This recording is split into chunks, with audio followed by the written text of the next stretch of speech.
अंधी माँ की दर्द। बिमल बहुत परेशान था। उसे समझ नहीं आ रहा था कि वे इस परिस्थिति से कैसे निपटे। वे अपनी माँ को बहुत चाहता था, किंतु उसकी पत्नी और बच्चे उसकी माँ से बहुत दूर भागते थे, क्योंकि उसकी माँ की एक आँख नहीं थी। साथ ही उसकी कमर भी 90 अंश पर झुकी थी।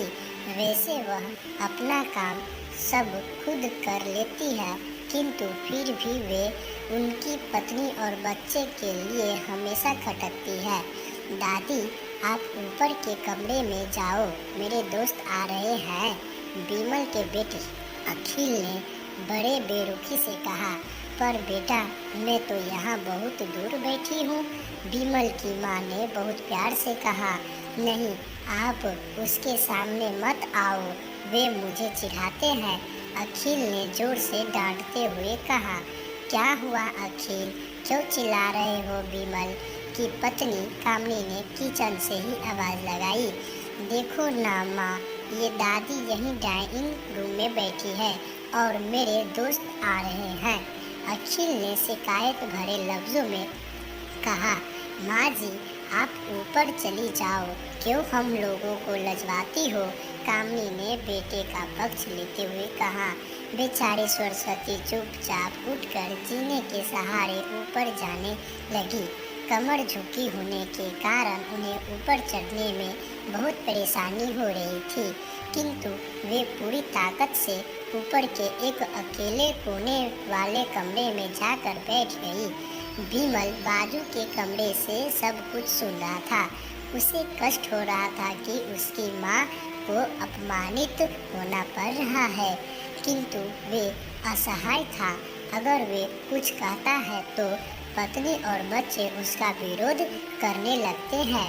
दूसरे उनके तर्क भी सही लगते हैं, किंतु वे एक प्रशासनिक अधिकारी था। उसका सामाजिक स्तर बहुत उच्च था। उसकी ससुराल भी एक उच्च घराने में थी, अतः वह चुपचाप इस तरह हर दिन अपनी माँ को अपमानित होते देखता रहता था। रात को बिमल की पत्नी ने कहा, देखो जी, अब कुछ करो।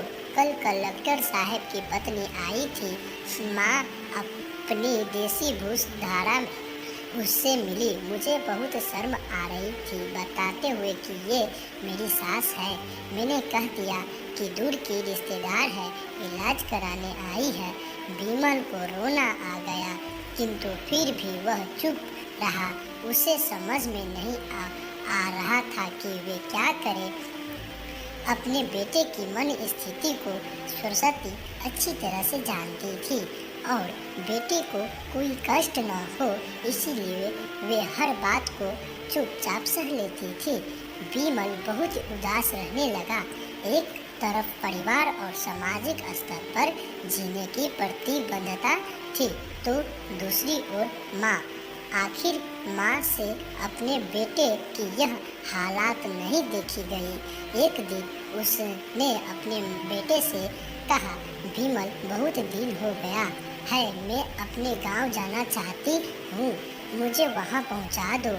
मेरा यहाँ मन नहीं लग रहा है। किंतु माँ, वहाँ तो कोई नहीं है, तुम्हारी देखभाल कौन करेगा? बिमल ने आश्चर्य से पूछा। अरे, सब गांव वाले तो है और वे तुम्हारे मामा जी तो उसी गांव में रहते हैं, और फिर हम सारी व्यवस्थाएं कर आएंगे न। कामनी को तो जैसे मन की मुराद मिल गई हो। हाँ बेटा, बहुत सही कह रही है, सरस्वती ने लंबी सांस लेते हुए कहा।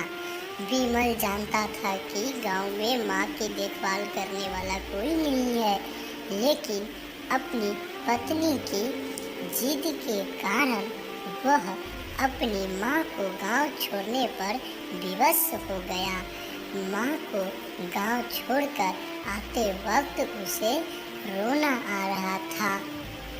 अपनी बेबसी पर गुस्सा भी आ रहा था, किंतु परिवार, पत्नी और समाज ने उसके इन मनोभावों को दबा दिया और वे सुकून सा महसूस करने लगा।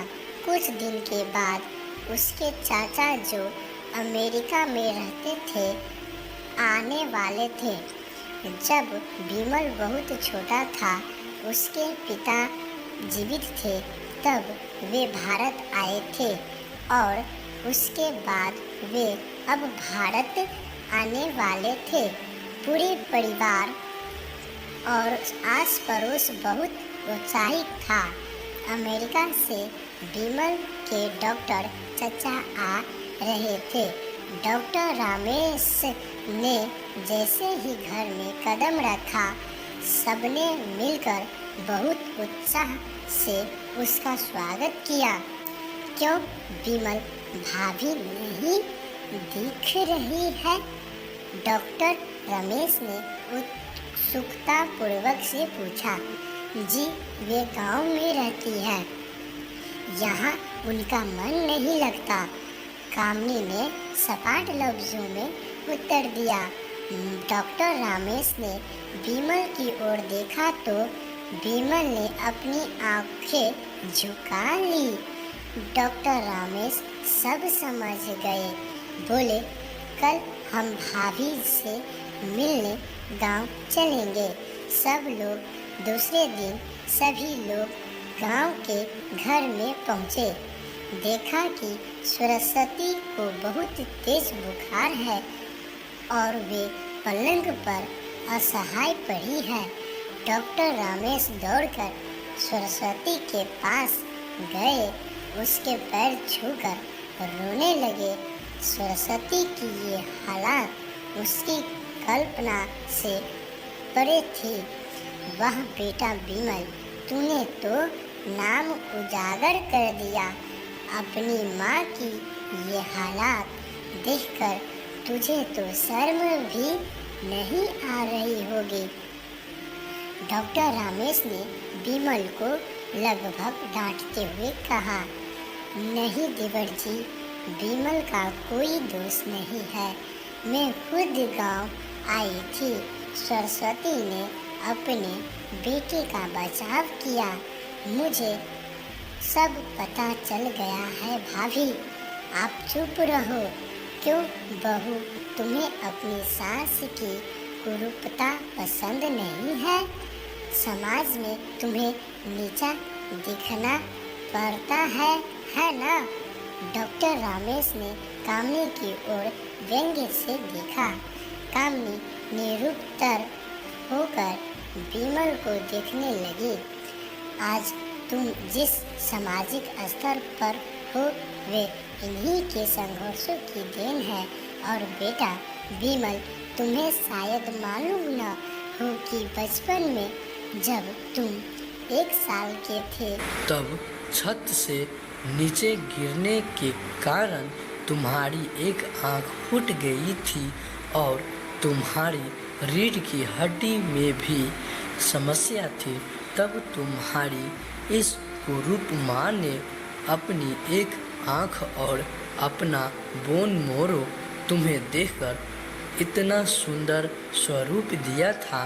कामनी, बेटा इतने सालों तक संघर्ष करके बेटे को प्रशासनिक अधिकारी बनाने वाली इस संघर्षशील औरत की तुम लोगों ने यह दशा कर दी। तुम्हें इस पर कभी माफ़ नहीं करेंगे। डॉक्टर रमेश की आंखों से स्त्री जलधारा बह रही थी। जब भाभी आप मेरे साथ अमेरिका जाएगी, यहाँ इस स्वार्थी लोगों के बीच नहीं रहेगी। डॉक्टर रमेश ने सरस्वती से कहा। बिमल को तो कांटे तो खून नहीं था। डॉक्टर रमेश जो उसके चाचा थे, उन्होंने जो राज बताया, उसके बाद तो बिमल को यही लग रहा था कि उससे ज़्यादा पापी इंसान इस दुनिया में कोई और नहीं है ही नहीं। वह दौड़ता गया और माँ सरस्वती के कदमों से निपट गया। माँ, मेरा अपराध अक्षम्य है। मैं जानबूझकर चुप्पी साधे रहा, अपना अपमान करवाता रहा। अब भी सिर्फ आप ही उस घर में मेरे साथ रहोगी और कोई नहीं। विमल ने आग्नेय दृष्टि से अपनी पत्नी और बच्चों को देखा। कामनी को भी बहुत पछताप हो रहा था, किंतु उसकी हिम्मत नहीं हो रही थी कि वे सरस्वती से आंख मिलाकर सरस्वती ने कामनी की मन स्थिति को समझकर उसको चुप कराते हुए अपने पास बुलाया और कहा, खबरदार, जो मेरी बहू को मुझसे अलग करने की कोशिश की तो मुझे तुझे ही घर से बाहर निकाल दूंगी। कामनी और बच्चे ने सरस्वती के पैरों पकड़ते हुए अपने व्यवहार पर माफ़ी मांगी और माँ ने हृदय से सबको माफ़ कर दिया। दोस्तों, माँ तो माँ होती है। अगर ये कहानी आप लोगों को अच्छी लगी हो तो दोस्तों लाइक, शेयर, कमेंट और सब्सक्राइब ज़रूर कर दीजिएगा।